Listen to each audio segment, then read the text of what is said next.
Good evening. I'm Anthony Luscre, K8ZT, and normally Dennis Kidder would be here, but he's under the weather, W6DQ. Hopefully he'll get better soon. He has COVID.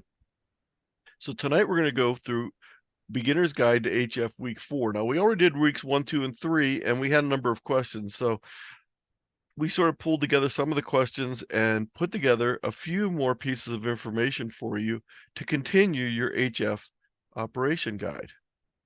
This is my contact information. And here's Dennis's information in Dennis Station. And this is the link. We'll put this PDF of this in the RATPAC archive, but this link will get you all of the slideshows for all 4 weeks. So week 4 is going to be, we've titled this Operating HF. We're going to talk about establishing your HF presence, expanding your scope, expanding your playground, some competitive activities and award chasing, joining a group, and keeping up with amateur radio news. And this is the breakdown. Normally I'd have what I was going to be doing and what Dennis is going to be doing, but I'm going to be doing it all tonight. So this little slideshow, this is now over 211 slides in this presentation. So wanted to keep a little table of contents so you know where to find things. So on VHF and UHF, you're most limited to local or regional contacts with a limited number of possible contacts. People in your neighborhood, people you may know already. On HF, though, your scope of contacts can range around the world depending on what band you're on. So things change once you get that worldwide focus that you do on HF. It's not like getting on the repeater and saying K8ZT monitoring and just waiting. You have different ways of making contacts, as we talked about in the earlier sessions, and it's a little bit different ball game. So let's go through some of those. So with this worldwide scope comes some new challenges, multiple languages and non-native English speakers. So even if the person is speaking English, that may not be their native language. Different rules and sometimes band plans in different IARU regions and different countries. Again, VHF, UHF, pretty much limited to our own country with the exception of some 6-meter activity, but HF opens it up to other places where there's different rules. Concept of Dxing as a pursuit becomes very pronounced, and contesting is much more common on HF than it is on VHF and UHF. You'll want to log your contacts, and we'll talk a little bit more about that. You probably don't log your VHF contacts, especially on the local repeater. I do log all my simplex contacts on VHF and UHF as I do on HF, but I don't do my repeater contacts. And then the requests for confirmation, QSLing, are much more prevalent on HF, so that's why you need to log your contacts. So let's go through each of these one by one and talk about adapting to some of these challenges on HF. The first task, multiple languages and non-native English speakers. That's why it's important to use phonetic alphabet on HF. And I suggest you use the standard NATO IARU phonetic alphabet. That cute call sign, that cute phonetic alphabet that you use on your local repeater may be completely lost on a person who doesn't speak English as a native language. A couple months ago, 10 meters was open to South America, and there was an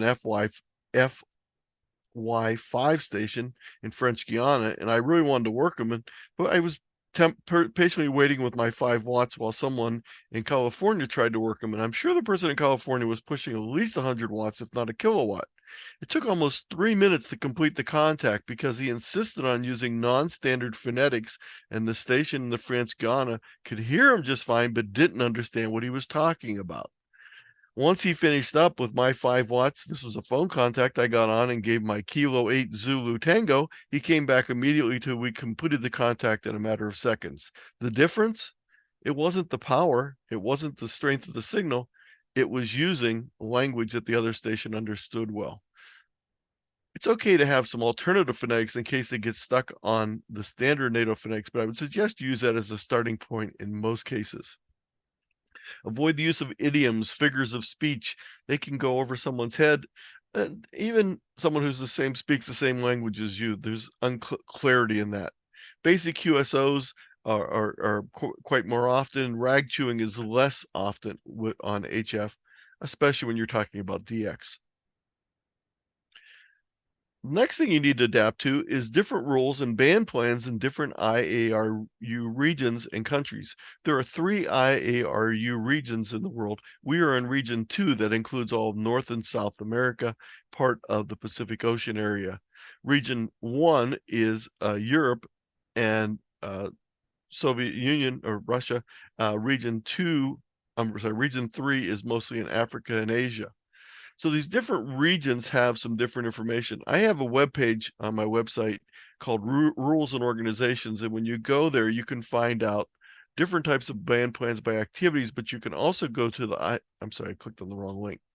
You can also go to the IARU and find out information on different band plans for different regions around the world. And that can be very helpful for knowing that you're never going to work a station from a certain region on a portion of the band that we have access to. You might need to move to another portion. This is very common with JAs on 160 and some other stations on different bands have different frequency privileges than we do. Also, if you plan to take a trip and work overseas, you need to know what the rules are. So I have information on SEPT, licensing, and other information on worldwide licensing for amateur radio. Dxing is pretty common on HF. A lot of people enjoy Dxing. Not everyone, but it's very much a pursued activity. If you're thinking about that, following Dxing news and schedules can be a great way to find out about what's going on. Again, this is a link to my website. There's a number of different ones here. You can choose some of these. I would say the first one to take a look at is from NG3K, his ADXO, which stands for Announced DX Operations.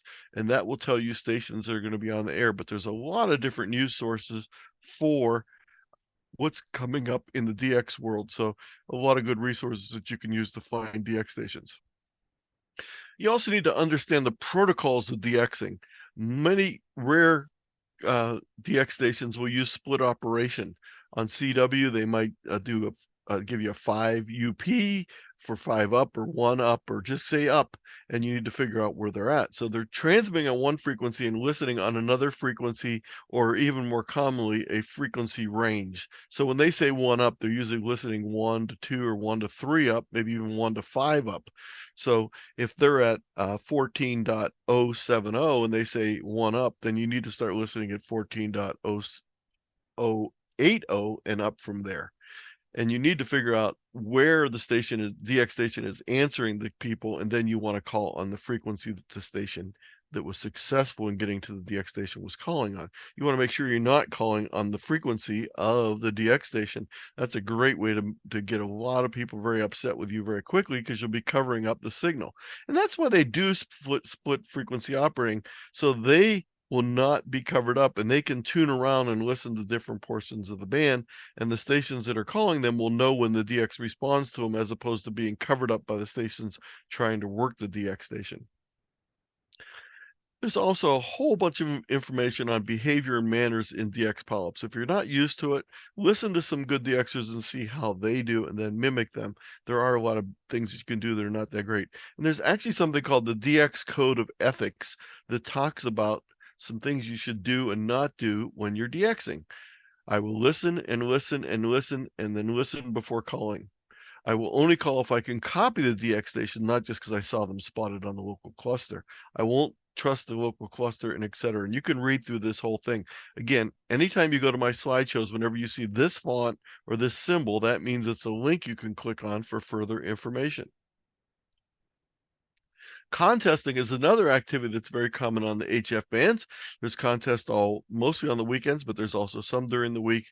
And I have a whole presentation that I've done. There's both a video and a slideshow called Introduction to Amateur Radio Contesting. You can click on these links, read through the slideshow, watch the video recording that I did for one group. I think that might have been RATPAC group. I can't remember for sure. And you can follow these links to go to this information. And then skip our commercial here. That is a RATPAC video. And a number of the things I'm going to be talking about tonight are RATPAC videos, so you can go back and get more information.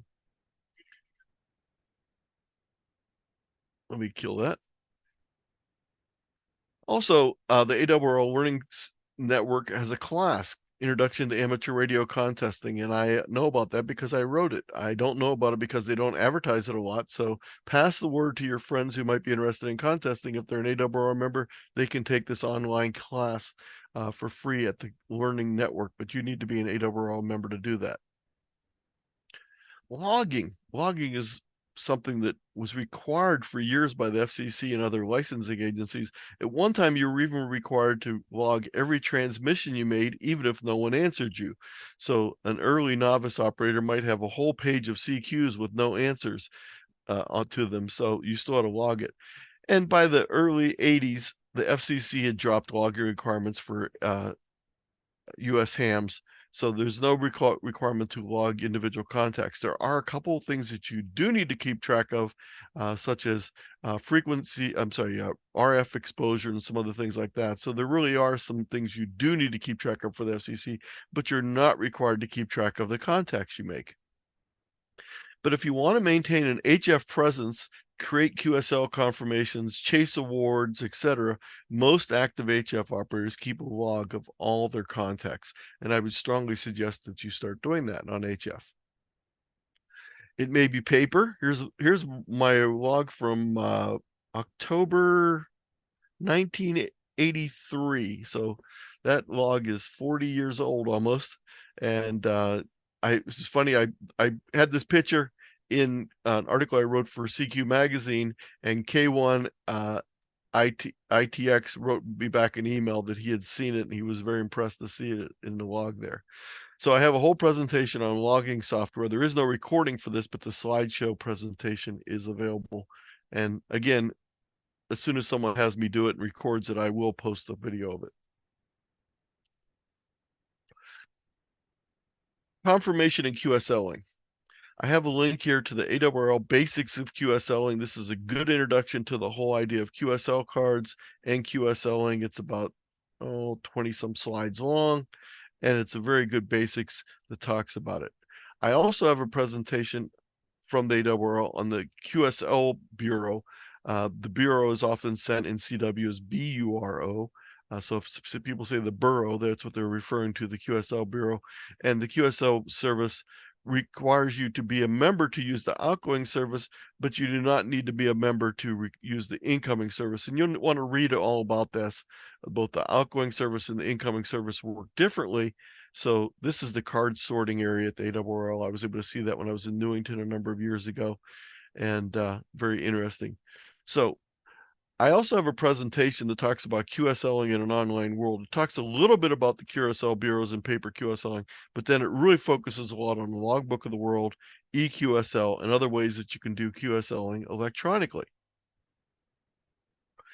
You also need to let other hams know how you QSL, and the best way to do that is by updating your QRZ page to say what type of QSLs you were willing to exchange. And you might say, Anthony, what are you talking about?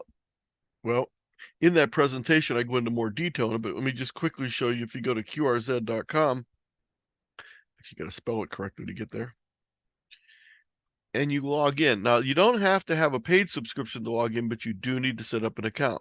Once you've done that, you can go to your page. Notice right here it says KZT, and you can go to your page, and you can edit your page.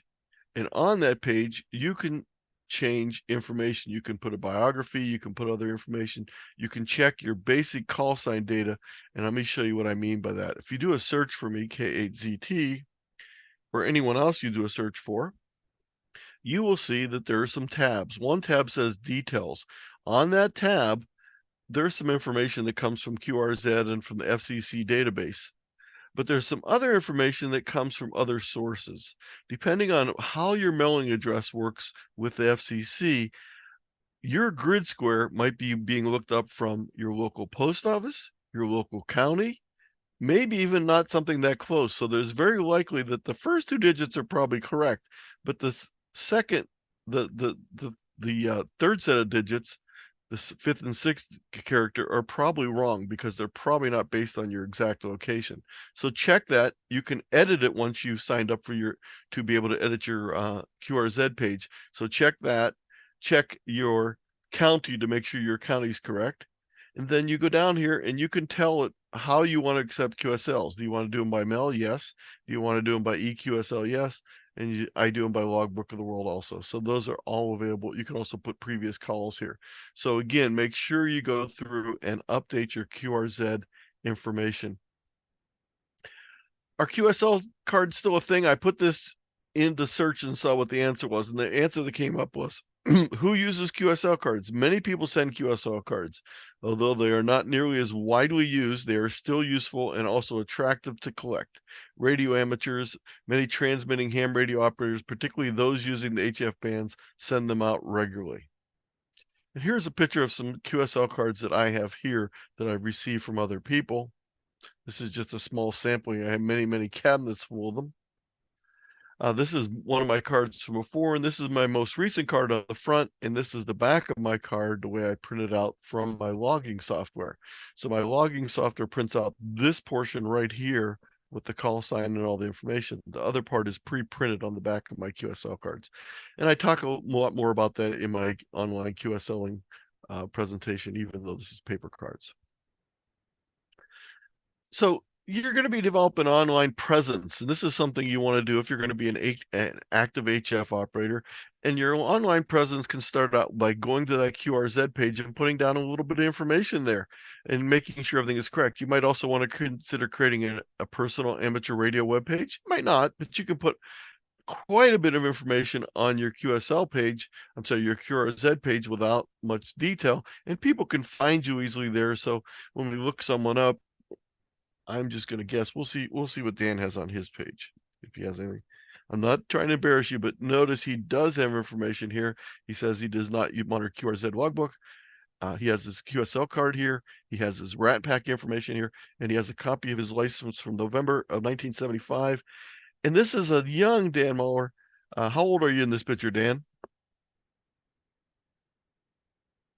That picture, I think I was 12. I was licensed at 11, but I think I was 12 in that picture. You were a cute kid. What happened? I grew up. You might also want to sign up for QLog. QLog is a great way to upload your log so people can check and see whether you have your log there, and they can also use it to do electronic QSLing. But you can also use QLog to keep track of your progress with DXCC and other things. So QLog, I talk a lot about that again in my online QSLing presentation. But basically, once you log in, you can go in and click on the DX charts button. After you've uploaded your logs, it'll tell you what you've worked, confirmed, what you haven't worked, what's not confirmed, etc. So you can see that I still need VU4, I still need S2, and so forth.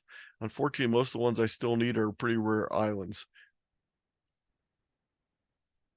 So QLog, and again, there's a lot more information on that in that presentation on online QSLing. Here's the page I brought up on QRZ. Those are the things you want to check.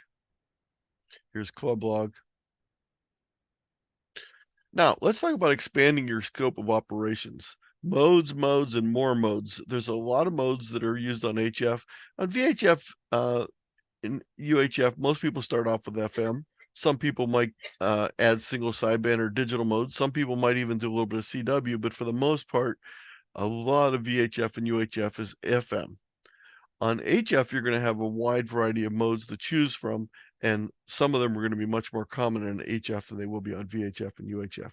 By exploring additional modes, you will increase your opportunities to work additional contacts. The more modes you work, the easier it is to work rare DX and get that missing state for worked all states on any given band. Some of the modes available on HF, and I'm going to talk about HF as being 160 to 12 meters. And you might say, Anthony, why are we not including 10 meters? We're going to treat 10 meters separately in this particular case because its modes are much more like the VHF, UHF bands, because there is 10 meters on it. There is FM on 10 meters, but on no other HF band. So we're going to say 160 to 12. Most of these things apply to 10, but there's more even on 10. So voice is the primary mode, with single sideband being the vast majority. There's a small minority of AM, and if Dennis was here, he'd be complaining and saying it's much bigger than I think it is, because he's a very active AM operator. There is no FM or repeaters below 10 meters. CW, Morse code, is prevalent at the bottom of each of the bands, and there is a CW segment on all the bands, even including 30 meters, which has no phone signal.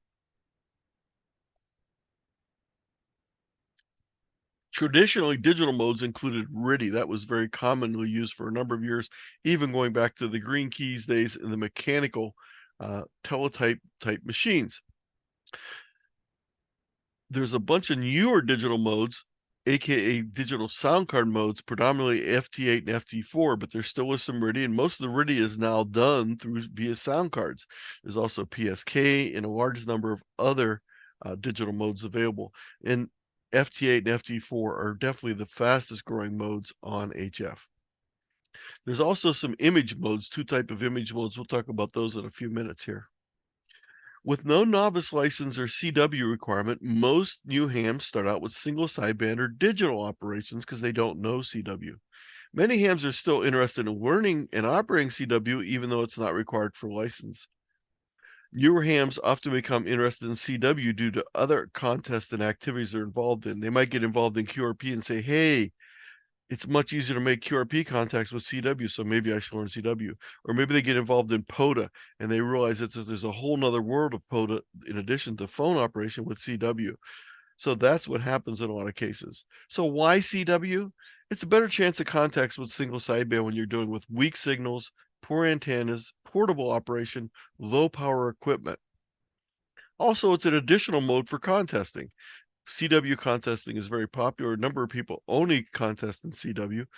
Some of them don't do phone contests at all. So again, anytime you add a new mode, you increase your potential contacts. There's no right way to learn CW for all learners. People learn differently. But some suggestions that often provide good results include learning characters as distinctive sounds, not as dits or das that you count. Learn characters at a speed above 10 words per minute to avoid being able to count the elements of dits and das in your head. Have a buddy or group to work with. Get on the air as soon as possible and start trying to make QSOs. There are two very active organizations involved in teaching and championing CW, and we had interviews on the RATPAC with both of these groups, the CW Academy of the CW Ops group and the Long Island CW group. If you go back through the RATPAC presentations, you can find a presentation from both of these groups, and they're both great groups for learning CW. They have a lot of patience for newcomers, and you might find a local class, but I would really think about joining these two groups that use Zoom worldwide to teach Morse code. Here's the links to both of them, the CW Ops group and the Long Island CW group. And then there's also a link to the individual RATPAC presentations. So once you go out and view their website for more information, you can also then go back and play the video from the RATPAC presentation to find out more about each one. I also have a presentation, Fun with Morse. There's the slideshow, and there's also the RATPAC presentation. There's a video that you can watch that I did on having fun with Morse code. Let's shift gears a little bit to digital modes.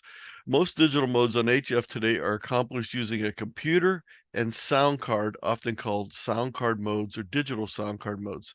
Even though there are other methods, including FSK for RTTY, it is often still handled via the sound card. So most of these modes we're doing the encoding and decoding on the computer and then feeding the audio from the computer via the sound card to the radio. Digital modes, especially FT8 and FT4, are popular. They have remarkable performance with weak signals. They're great for suboptimal antennas and HO restricted setups. They're great for low power radios. There's no mic fright. I find that youngsters starting out are much more relaxed at operating digital modes than they are getting on with a microphone. They're also used to the point and click of the computer. So digital modes, I think, are the best way if you want to introduce newer young hams to amateur radio. Appeal to youth, as I mentioned. Now, although they're called sound card modes, the real magic actually occurs in the computer and its software. The sound card simply acts as the means to transfer the data in and out of the radio. And that's a quote from a CQ magazine article that I did for March of 2023. You can go back and view the whole thing. There's a link here to let you view the article. But in there, there's this diagram. So when you take a radio Excuse me 1 second.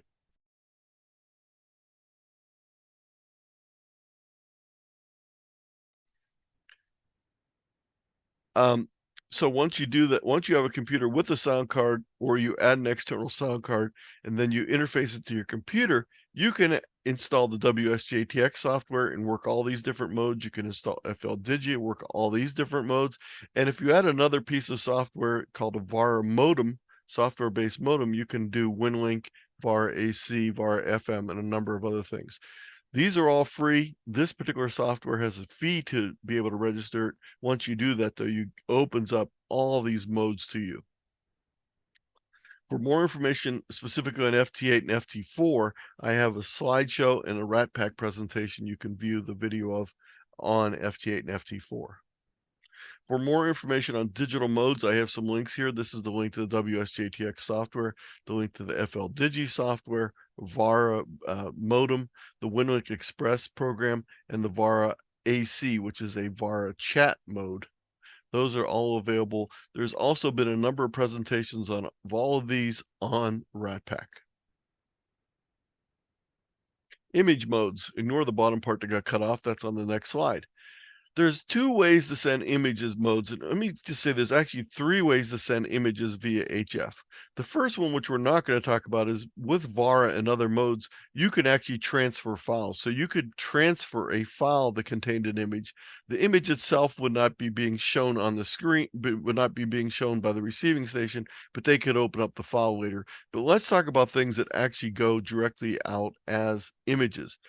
Hellscriber or Hell was an early text transmission mode. A line of printed text would be scanned through a series of lines, much as a TV picture or fax machine is scanned. The picture data is sent as a series of black and white pixels, line by line. At the receiving end, the process is reversed, and the result is presented to the recipient as a simple image, as a image of a line of text. Now, to actually send a picture itself, though, we use slow scan TV. Again, we're doing it line by line. So there's no ATV or amateur television or fast scan. There's no motion that we can send images of. We can only send fixed images on HF because of the bandwidth limitations. If you want to do other types of full motion TV, you have to go up into the UHF and VHF range where there's enough bandwidth to be able to do that. For more information on SSTV, there's a link here to the AWL's SSTV page. Expanding your amateur radio playground. Although starting out in a home shack, many hams soon decide to go portable. They might want to go to a portable location, maybe a vacation home, or maybe they have a second house that they live at, or maybe they want to go to a park. Or they might want to consider installing a mobile installation capable of operating either while in motion, on a ship, train, automobile, or plane, or maybe one that will only operate when it's not in motion. We'll talk about those too. Some of the portable locations that are popular, there's a whole series of what I'm going to call OTAs. Those are on the air activities. Parks on the Air takes national and state parks around the world, and you can operate from each of these. Each has a designator. People exchange that designator, and there's a number of awards you can chase. Parks on the Air, probably the fastest growing activity on HF other than FT8 and FT4 is Parks on the Air. Something similar to Parks on the Air is called Summits on the Air, and this is similar, but you have to go up on a high point in a state. Now, that high point in Florida might be 300 feet or maybe 17 feet, I guess, for Florida, but it depends where you're at.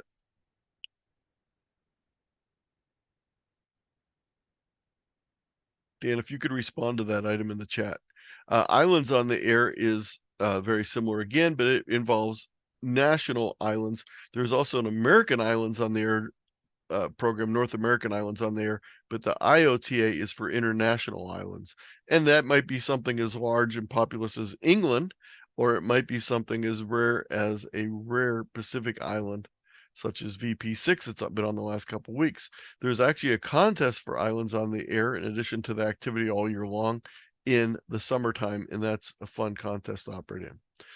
AWL Field Day is probably the first place that many people get an opportunity to operate portable on HF. It's also the first experience for many new hams of actually seeing HF in operation and getting a chance. So if you've been sitting hidden somewhere and don't realize, this Saturday is field day. So find a local group if you're not already planning. If you need to find a group, you can go to the ARRL website, and it's simple as doing, once you get to the ARRL website, just simply click up here where it says keyword search and say field day locator. And FDE locator will get you to the field day station locator. You can use this interactive map to look for a place in your area. This is Northeast Ohio and Western Pennsylvania and a little bit of Southeastern Michigan here. And you can see there's a number of stations. I'm actually down here a little bit further south where there's not as many stations. And this is probably me right here. Let's see. When you hover over it, it says KZT. If you click on it, it'll say I'm going to be in Watauga State Park. So again, you can find a location in your area. I'll put this link in the chat, and you can go out and do a field day station locator to find someone in your area if you're not already planning a field day operation. Contesting has some portable categories, often referred to as roving. Roving means you travel to different locations during the time of the contest. It's very common in state QSO parties or parties where there's grid squares, where you would travel to different counties and activate different counties. You can also set up and operate portable from one location, maybe activate a rare county or a rare grid square, or find a nice hilltop to do a contest. So portable and roving and mobile operations are a great way to get out for contesting, especially if you can't have antennas at home. Now, the ultimate type of going portable is a DXpedition. Although many are to extremely rare locations around the world, your DXpedition can be a much simpler version. You might take a combo vacation DXpedition to a country that isn't quite as rare, but is still another country. And you can even do that sometimes by not really even truly leaving your country. In Canada, there's a couple provinces that are considered separate countries. So if you go off to Sable Island or somewhere like that, that's a separate country. Or if you're in the US and you go to Hawaii, that's even considered a separate country. So you don't have to be on a rare country like Beauvais battling the Antarctic winds and cold.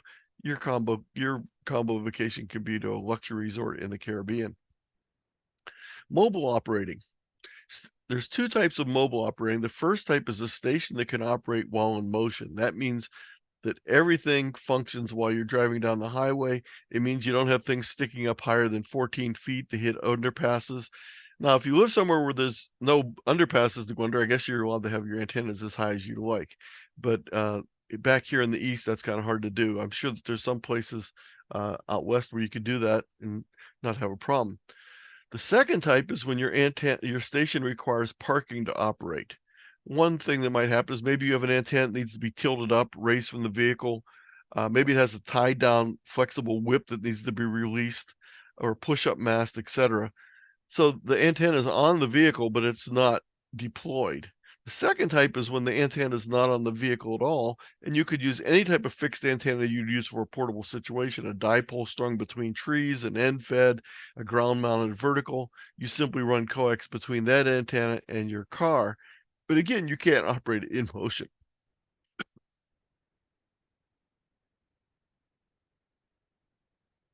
Now, let's focus on stations that you can operate in motion, because those other stations are easy. You can put up as much antenna as you want if you're not moving. You can make some casual contacts with simple mobile antennas. Now, one of the rules of thumb is it's much easier to make contacts on the higher HF bands, especially 10 meters. And I put 6 there, which is actually a VHF band, but let's say 10 and 12 meters is what I meant to say. And that's because the antennas are still short, but they're relatively longer. They have a relatively longer length than the antennas on lower frequencies. Lower frequency bands and reliable DX contacts may require more planning, work, and special preparation.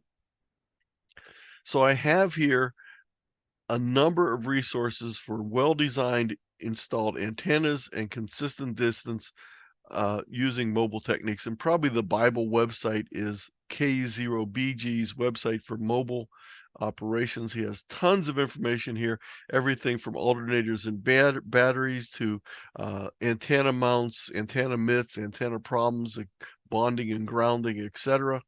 And there's a number of other ones out here, including a video from Gordon West and a basics of mobile and portable antennas for hams by Ward Silver. So a lot of good information here. If you're planning on operating mobile and you really want a high functioning station, especially below 10 meters, you're going to need to put a little bit of work into it.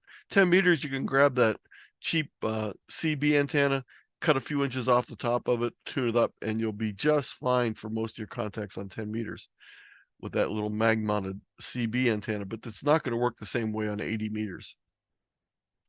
Let's move into our next area, and that is competitive activities and awards.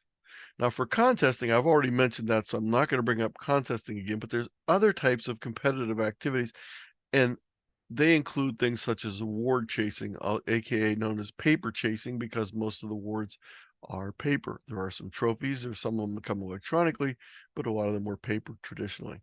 I have a whole web page that has information on awards and QSLing, and you can go through some of these. There's ham radio awards around the world. There's County Hunter awards. There's awards in wallpaper. There's worldwide awards, etc. So take a look at some of these links for more information on all the different kinds of awards you can chase.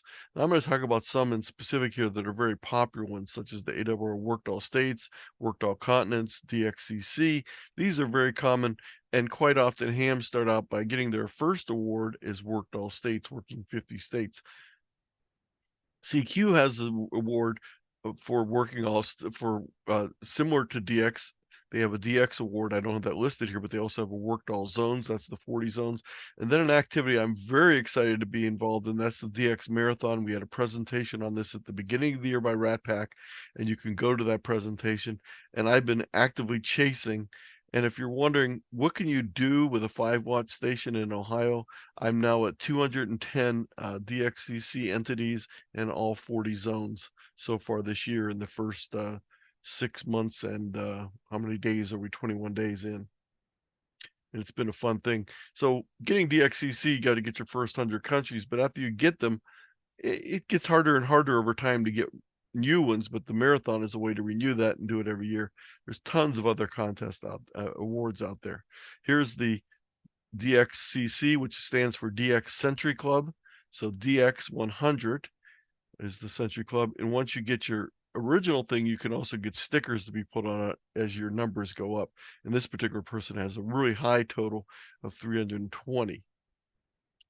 Here's information on the DXCC, everything you need to know about the list of countries. Some countries aren't really countries, we'll call them entities. So like Scotland is considered a separate country, Wales is considered a separate country. I've already mentioned Hawaii is considered a separate country, Alaska. So what we consider as countries is a little bit different than what we normal public would consider. Here's the CQ Marathon Award. There's the link to it, the slideshow and video that were done. The slideshow was done by the WC3W, who's the director for the DX Marathon. I'm sorry, the slideshow is by me. The video on RATPAC is by WC3W. Join a group. Once you start doing all these things, you might want to consider joining a local club, and here's information on how to find a local club. But you might already be a member of a local club, and you might be interested in one of the subspecialties I talked about today. And there's a lot of different groups for that. Before we get to that, though, also consider joining the National Amateur Radio Society. There's different ones for different countries. And here's a list of them all around the world, 160 of them. But specialty clubs, Dxing clubs, contesting clubs, QRPing, AMSAT for satellites. And when you click on each of these links, it's going to bring you out to a rather extensive list that someone else has put together for me, but I just provide the link for you for Dxing, contesting clubs, etc. How do you pick a contest club? Usually it's good to pick one that's you're in their circle of influence, so that you need to be close to everyone's close together. So these are grouped by areas. The DX groups are also by areas somewhat, but not as strictly doing that way. And there's a ton of QRP groups. If you're interested in QRP, there's a bunch of them out there. There's also specialty clubs based on bands and modes. So those are activities first. Now we're talking about specific bands. 1010 International, which supports activity on 10 meters, especially when it's dead, which it isn't right now. SMIRC, the 6-meter international club. There's a number of CW clubs. I have a link to that information from the Long Island CW group. These are all different groups out there. And the International CW Council is an group that sort of ties everyone together. There's also AM clubs, and I didn't get the link for that, but there are clubs that do AM. There's groups that do image SST TV clubs, et cetera, et cetera. So if you have a specialty, there's probably a club out there. They may not have a newsletter, but they might have a mailing list, so you can find out information by doing a search. Now, a couple weeks ago, I did a presentation called Keeping Up with Amateur Radio News. Here's the slideshow. Here's the video. I really strongly suggest you take a look at this because it really bears on tonight. We already talked about general news, but DX news is something that we discussed tonight. And people always ask me, how do you know what stations are on? Well, there's a couple ways. You learn propagation, but you also use what are called spotting sites or clusters. These clusters will tell you stations that are on. I have one I use. It's called VU3 SUNDX monitor, and it basically pulls in information from different spotting sites around the world. And I tell it I only want to see stations that are within 1,000 kilometers of me. It tells me who spotted the information, what frequency they're on, and what the DX station is.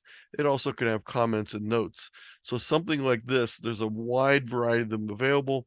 You can use Telnet, you can use web-based sites where you just go and view it, or you can have an application like this particular one that pulls the information in. This one's nice because it lets me set up an alerts list. So what I do is I upload periodically my log in here, and it takes all the countries that I've worked already and marks them as not needing an alert. Every other country that I've not worked on a particular band will show up in this award. And I haven't uploaded it since I've worked to VP6, so that'll go away as soon as I upload a new log that says I've worked it. But you can see that I'm still trying to get this ET3AA. So this is a example of one way to monitor, but there's a number of cluster software out there. There's cluster software for your phone. There's cluster software that's online. And again, in this particular thing, there's a lot of information. The one I was showing was the VE3 SUN, and here's the link to that if you're interested. There's a small fee for it, but it's a fabulous program. I've been using it for years. But you can also use different sites. The reverse beacon network is great if you're doing CW, but it only works on CW. And it basically has stations listening all the way around the world and then translating that CW and sending it back to a spotting site. If you're interested in doing FT8 and FT4, PSK Reporter is the way to go. And that's a great way to see your activity in the world. So PSK Reporter is on this list somewhere. I'll just bring it up here real quick. So PSK Reporter, you can put in your call sign or the call sign of a station you want to see that's active, and you can say that you want to see however many hours. We'll look at VP6A to see where they're being heard around the world. This isn't the stations that worked them. These are the stations that decoded them sometime in the last 24 hours, and each band is color-coded, and there's a signal report of the strength for each of them. Here's where VP6 is at, by the way, and these are the different stations that are hearing it around the world. So that's called PSK Reporter. I already mentioned the NG3K site, but there's other sites for DX News. This little neat thing from DX World is just a little timeline that pops up and shows you what's going to be happening in the next month or so. So you see that coming up in the next month, we're going to be having, well, we're still in June, but the FP is going to be on coming up in a couple of weeks here, a couple of days here, actually. So that's what I'll be looking for. Contesting news, probably the best place to look is the WA7BNM calendar. And then also Bruce has another site called the 3830 scores rumor site, so you can find out how people did in the particular contest that you were involved with, even before the results are published. These are, of course, unadjudicated and unchecked logs, but a lot of good information. And Bruce did a presentation for RATPAC, so you can watch that presentation, or you can watch the presentation I did for QSO Today Expo. So this is the end of week 4, but what I just want to mention is if you're sharing these resources with your local groups or someone you know, you'd have to tell them, okay, there's slideshow and there's all these RATPAC videos. So what I did is I put together a document, and I will update this as soon as I have the link for the video for tonight. But this is called Beginner's Guide to VHF and UHF, and I really think you should be giving this to everyone in your club. There's all 4 of the videos from 4 weeks of the VHF, UHF, and the slideshow.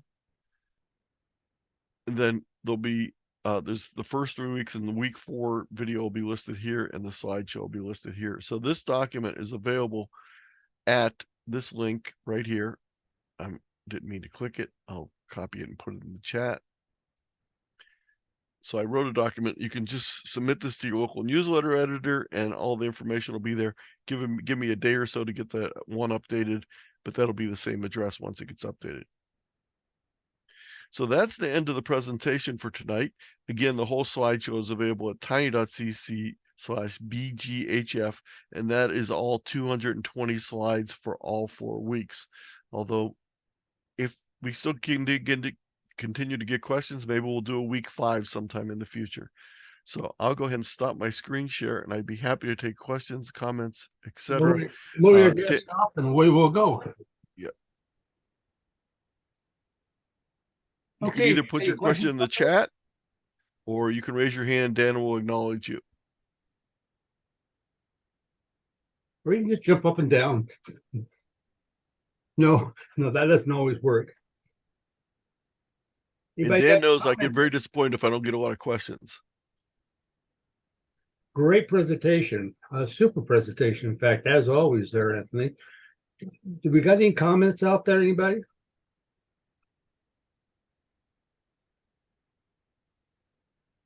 Chirp, chirp, chirp, crickets, crickets, crickets. See, they would ask questions if Dennis was here. No, I hope he gets feeling better soon.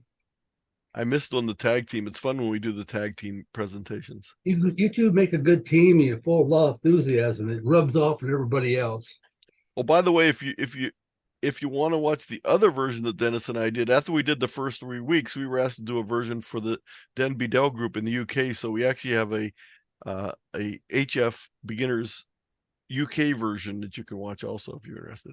We had to learn how to say things like earth and all sorts of valve and things of that nature.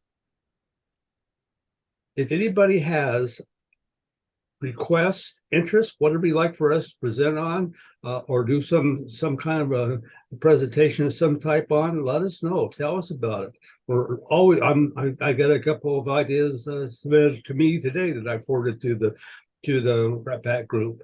I'm looking for ideas all the time. We're here to try to serve you, your needs, your clubs, and be sure for your clubs, let them know about our presentations. They're free for downloading and for use. And remember, just go to ratpac.us and you can click on the link there, and you can submit your suggestions that way, or you can email them to us. Either way is fine. You can, bump into us in person and just say, whisper in our ear, and we'll consider doing it. There's now 295 videos. After tonight, there'll be 296 videos available for you to view. And we just passed our 160,000th view on YouTube since we've been posting on YouTube.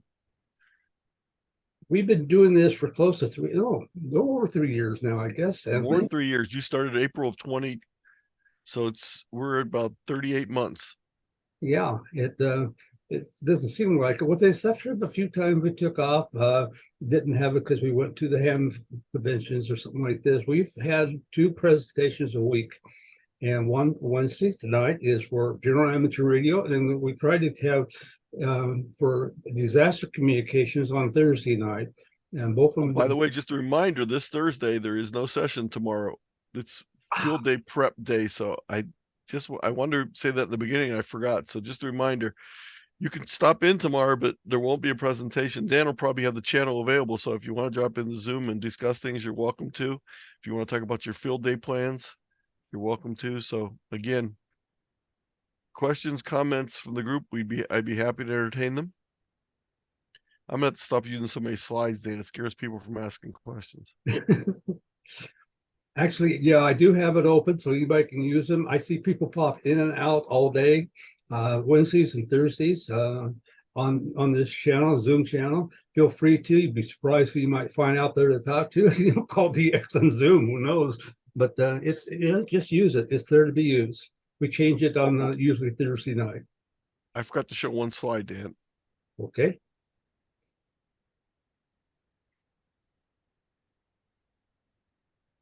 If your local club would like a presentation from me, KZT, there's a listing of all my presentations available at this tiny.cc/K8ZT-P.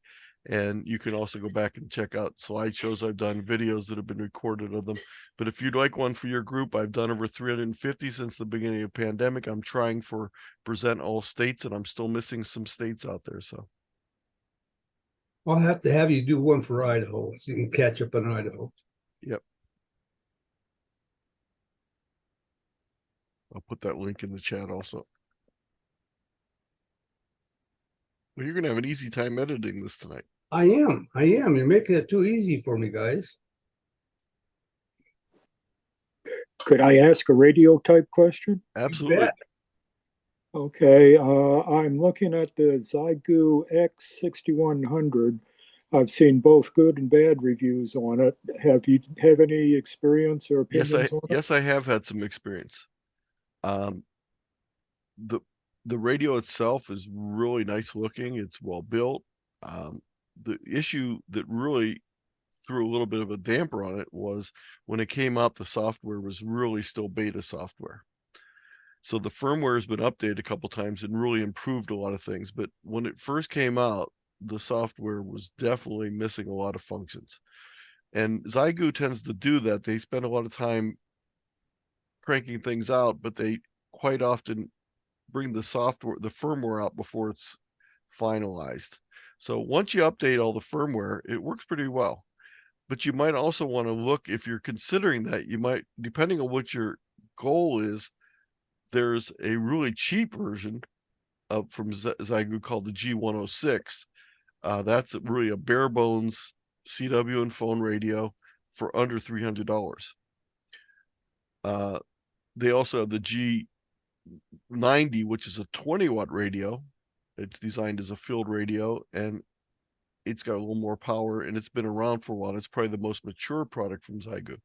There's also the X5105, which is a monochrome screen as opposed to the color screen on the 6100, and it's a little more mature also. But I think the 61 performs well, but there have been a number of issues in the firmware. So when you're reading the reviews, make sure you're looking at the ones with the later firmware. That And there sounds was also a review for the G106 that was very negative, and it was a pre-production model, and they did not state that. And I actually have played around with one of those, and for a really cheap radio, there's a good review of it on QRPer.com, Tom Weatherspoon's site, where he does a review of that. And Tom also has information on the 6100. Let me bring that site up here real quick. It's QRPer.com. you need to share your desktop. Yeah, I'm going to get the screen up first here. So this is Tom's site, and Tom does a great job, and he has all these videos, and most of them are live. And if you come down here, you can search, or you can go to the topic. So if you come in here and search in this, here's the search up here. I'm sorry. You can look at Xiegu's, and he has information. And he just recently did the article on the G106. So he talks about here replacing a battery on a 5051, paddle function, tuners, etc. So you can, I didn't spell Xiegu right, did I?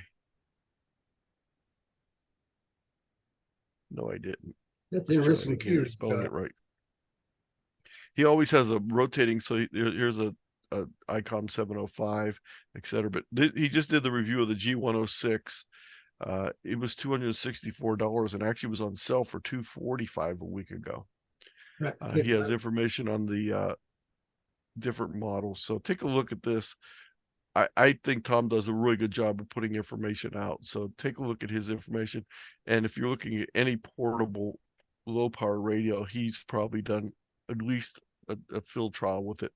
And just seeing the pictures he does, they're portable. He does a lot of POTA operations, so he's using them in the field. So qrpeer.com is the website. Hopefully that answered your question. Other questions? Any other questions, comments, answers?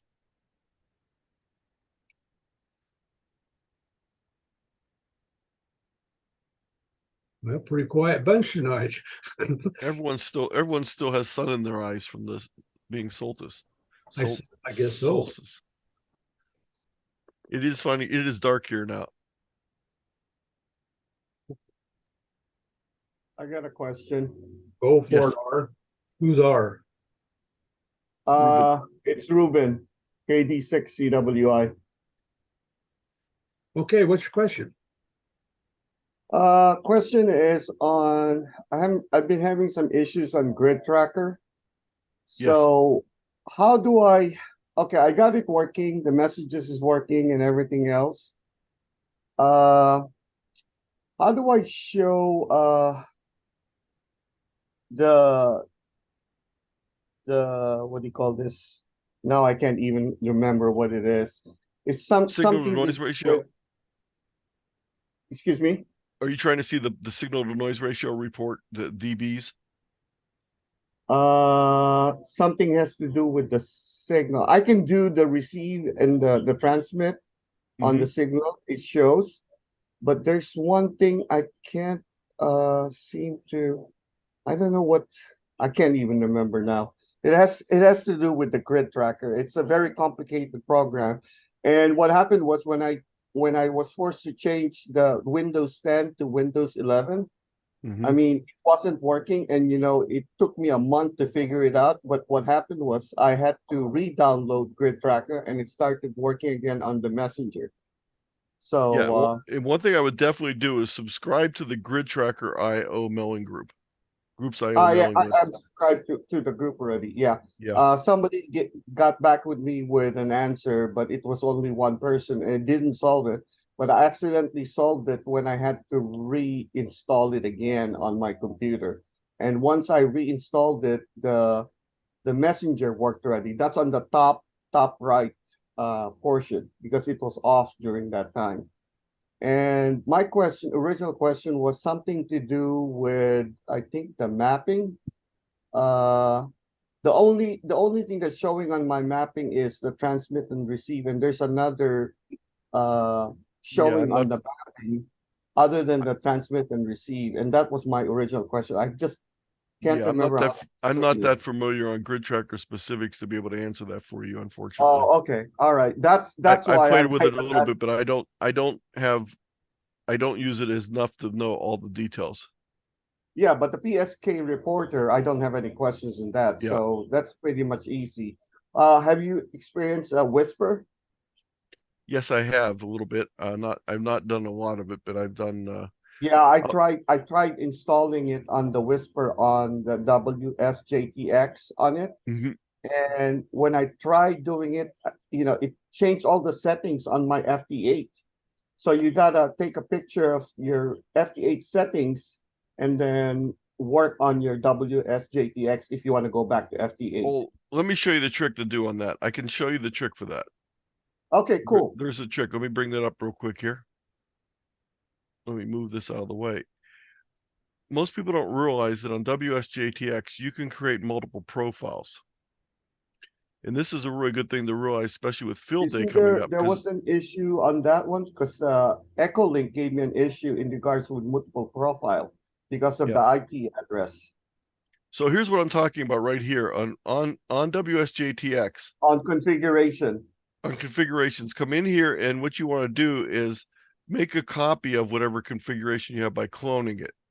Once you clone it, then name it Whisper, and then configure the Whisper profile and leave your default profile for WSJ for the FT8 and FT4, and you won't run into that problem. Oh, so the ones that you clone is just the Whisper. You leave the FT8 and the FT4 as well, no, what it is when you clone one, you can change the settings of it, and it won't change your other configuration settings. So this is the setting only for the WSJTX configuration. Your radio setting is you leave it alone. It's just on this one. Yes. Yeah, correct. Yeah. Okay. So that's a new one. I never knew that there was a clone version of the settings then. Yeah, Yeah. and you actually that's very helpful for when you're doing things like field day or using a different radio. So I have settings for each of my different radios. That way I don't have to worry about messing up the settings if I And you switch know what? radios. I have another issue with logbook of the world. I've never attempted it because I already had issues on trying to understand the logging program. The one that I have working is the N1MM, but I still haven't played with it so much, and hammers. So yeah. Watch the RATPAC video on logging software. I talk about you the do? whole concept. Yes, there's a whole presentation on logging software for both contesting and general use. Right. So if you're doing just regular logging, you don't use N1MM or hammers. Hammers, you use it for parts on the air activation and summits on the air activation. N1MM is just a contest logging software. Yeah, so I suggest everyone has a comprehensive log software that they import everything from N1MN into, import in from hamsters. That way you can control all your QSLing and logbook of the world. So take a look at that presentation. It goes into a lot of depth on that. Cool. That is available. Again, just go to the RATPAC site and just do a search for logging on the videos and you'll find that. I think it was probably about a year ago. Okay, cool. Yeah, I much appreciate it. Yeah. So at least you had what, almost 3 birds in 1 stone. That's what I like to do. Anyone else I can help with questions? Be sure to check out our website. We have a lot of the answers to the common questions, people trying to get things to work. I've been at this for a lot of years, as Ansley has. I got constant questions going on. Ask Ansley, do you know this? Do you know that? No, yes. And it works out each other. And actually, if you just want to go directly to the videos, you can click on this link, RATPAC, tiny.cc/ratpac-list, and it'll bring up the videos and the. Let me bring up so I went to your site, the K8ZT.com, and it shows everything here. The news blog organization. So it's all going to be here then. Yeah, this is the RATPAC group site here. So I would go there for. There's a lot more than I have on my site, but so the RATPAC. Okay. See this. So what's the address on this site? I just put it in the chat. It's tiny.cc. Okay. Here it is right here. Tiny.cc/ratpac-list. Okay. I click on it. Yeah, I got it. So like if you do a search here, you'll see that I did one on N1MM logger, but I also did one on contest logging software, and I also did one on general logging software. Oh, all right. Okay. So all this other logging software except for QRZ. QRZ is like your normal day-to-day logging. But if you want to do some contest or other stuff, it's N1MM or hammers or logbook of the world then. Yeah, and you can import things between all those. So I would take a look at the video I have on general logging. That is in the presentation in the slideshow for tonight. There's probably back in week 1 or 2 we talked about that. I don't remember exactly when we did that because there's 220 slides. So make sure you look at weeks 1, 2, and 3 of HF. All right, cool. Yep. Okay, if we don't have anything more, we're running along on time here. I'm happy to. You got any more questions? Let's get them asked there because we got the people with answers here right now. With Anthony sitting there, he does it all.